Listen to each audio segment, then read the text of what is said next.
Hello everyone, आपका education glow classes में स्वागत है। आज हम आपको पर्यावरण अध्ययन का जो 2020 में यूपी टेट का एग्जाम हुआ था उसके कुछ बहुत ही महत्वपूर्ण पीवाईक्यू लेके आए हैं। ठीक है, तो इस पीवाईक्यू में आपको इसलिए पढ़ाया जा रहा है क्योंकि पीवाईक्यू मोस्ट ऑफ केसेज में बहुत सारे क्वेश्चन क्या होते हैं, रिपीट होते हैं। साथ ही साथ कई ऐसे भी ऑप्शन होते हैं जो दूसरा क्वेश्चन बनता है तो हम उसको भी टैकल कर पाते हैं। तो आप हमारी वीडियो में बने रहिए, प्लीज़ स्किप ना करें, पूरी वीडियो को देख के जाएँ। कुछ ना कुछ ऐसे तो क्वेश्चन आपको इसमें इन्फॉर्मेशन मिलेगी जो आपको यूपी टेट एग्जाम को क्लियर करने में आपकी हेल्प करेगी।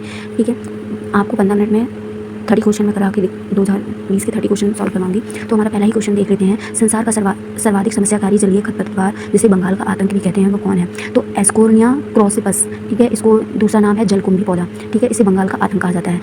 वायरस के अजैविक होने का लक्षण है, तो वायरस के अजैविक होने का क्या लक्षण है? इसे प्रजनन नहीं कर सकता, इसमें प्रोटीन नहीं पाया जाता, ये वंशानुगत सामग्री नहीं पाई जाती, इसको क्रिस्टल के रूप में परिवर्तित किया जा सकता है। तो इसको क्रिस्टल के रूप में परिवर्तित किया जा सकता है, इसलिए इसे अजैविक होने का लक्षण प्राप्त है। ठीक है, तो हम ये क्वेश्चन रैपिड फायर की तरह करेंगे, मतलब ज़्यादा टाइम आपका नहीं लूँगी। इससे क्या होगा, साथ ही साथ आपके पीवाईक्यू भी हो जाएंगे 2020 के और आपका टाइम भी वेस्ट नहीं होगा। नेक्स्ट क्वेश्चन देखते हैं हम। पादप हार्मोन जो फलों को पकाने के लिए सहायता करता है, साइटोकाइनिन, जिबरेलिन, ऑक्सीन और इथाइलिन। तो हमारा इनमें से कौन सा है जो पादप फलों को पकाने में सहायता करता है? तो हमारा ये आपका हो जाएगा, ये हमारा हो जाएगा इथाइलिन। क्या हो जाएगा? इथाइलिन। नेक्स्ट क्वेश्चन देख लेते हैं। स्वतंत्र रूप से भूमि में रहने वाला अवायवीय जीवाणु जिसमें नाइट्रोजन स्थिरीकरण की क्षमता होती है वह है, तो वह क्या है? आपका क्लॉस्ट्रीडियम। ठीक है, अब आप बोलोगे राइजोबियम, मतलब क्लॉस्ट्रीडियम के कारण राइजोबियम का स्थिरीकरण मतलब होता है, मतलब ठीक है। तो ये इसमें क्या होती है? नाइट्रोजन स्थिरीकरण की क्षमता होती है और इसमें राइजोबियम क्या होता है? जो तिलहन वाली फसलें होती हैं उनकी जड़ों में क्या पाया जाता है? राइजोबियम नाम का, जो नाइट्रोजन की मात्रा को पूरा करता है। किस प्रकार का डीएनए कोशिका में सामान्य रूप से पाया जाता है? B DNA. कौन सा डीएनए पाया जाता है? B DNA.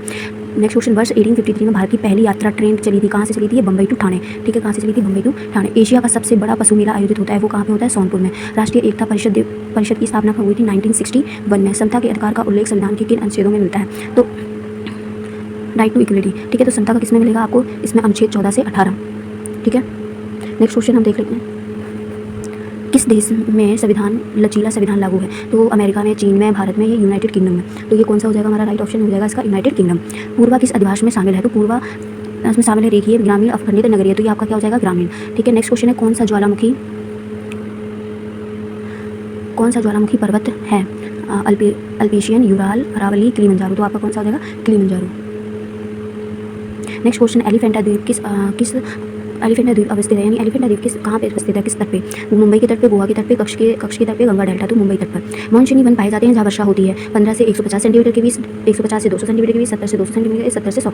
तो ये आपका हो जाएगा 70 से 200 सेंटीमीटर की जहाँ वर्षा होती है वहाँ आपके मानसूनी वन पाए जाते हैं। कार्बी एक लोक पठार विस्तार है, तिब्बत का, हिमालय का प्रायद्वीप का पठार या शान का पठार। तो ये आपका क्या हो जाएगा? प्रायद्वीपीय का पठार।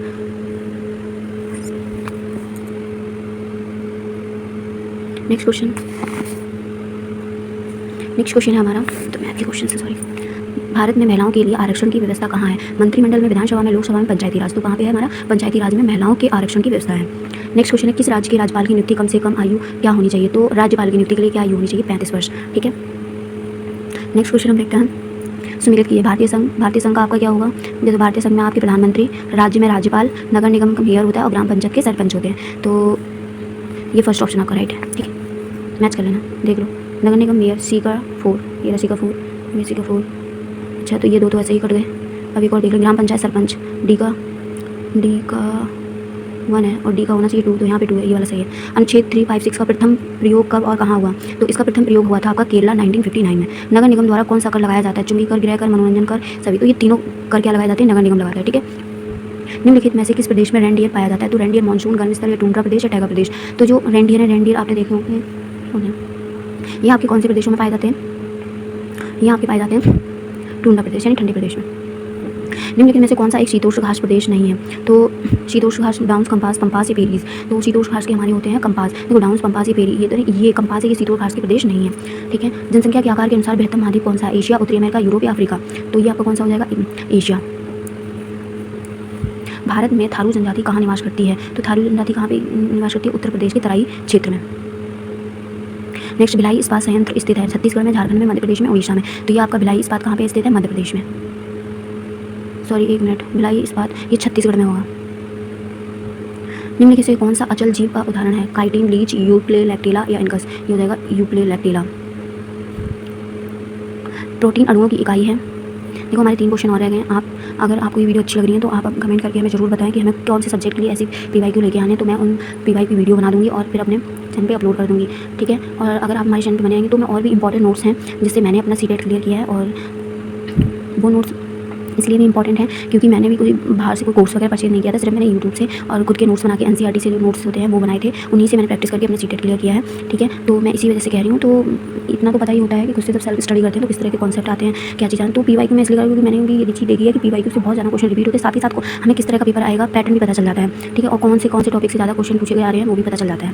नेक्स्ट क्वेश्चन देखते हैं। प्रोटीन अणुओं की इकाई है अमीनो अम्ल, वसा अम्ल, ग्लूकोज या विटामिन। तो ये हो जाएगा अमीनो अम्ल। कौन सा अंग पादप कोशिका में अनुपस्थित होता है? रिक्तिकाएं, लवक, सेल्यूलोज, कोशिका भित्ति या तारकाएं। तो ये हो जाएगा तारकाएं। मनुष्य के शरीर की सबसे बड़ी ग्रंथि कौन सी होती है? वो आपकी यकृत यानी लीवर। उत्तर प्रदेश का राज्य पक्षी कौन है? मूस। अच्छा, राज्य पक्षी बोला है, राष्ट्रीय पक्षी नहीं बोला है, तो सारस होगा, मोर नहीं, ठीक है। तो आज इस तरह से मैंने आपको 30 क्वेश्चन करा दिए मात्र 10 मिनट्स में। तो इसी तरह के पीवाईक्यू में और भी क्वेश्चन लेके आऊँगी, ठीक है। 2019 आज मैंने 20 का कराया है, ठीक है। 21-22 के भी लेके आऊँगी। अगर आपको ये वीडियो मेरा अच्छा लगा हो तो कमेंट करके जरूर बताइएगा कि किस सब्जेक्ट पे और भी पीवाईक्यू की वीडियो लेके मैं आऊँ। अगर आपको मेरी ये वीडियो अच्छी लगी हो तो चैनल को लाइक, शेयर, कमेंट एंड सब। Thank you for watching my video.